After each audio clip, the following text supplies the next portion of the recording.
fuel prices have changed in Goa since yesterday 6 a.m.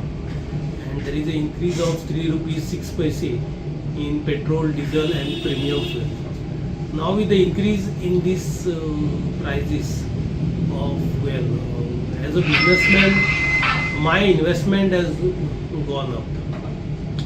So I have to generate more funds to buy that same quantity of fuel.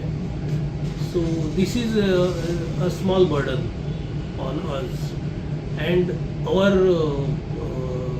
margin has remained the same. So actually our profitability has gone down because our prices have gone up. So this is affecting, this is one of the effects on our business.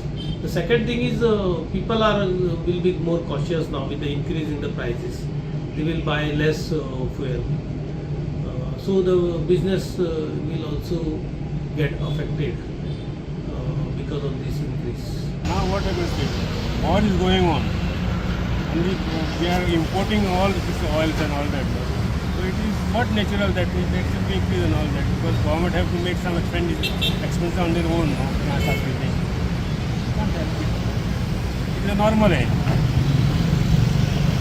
I think it is a normal.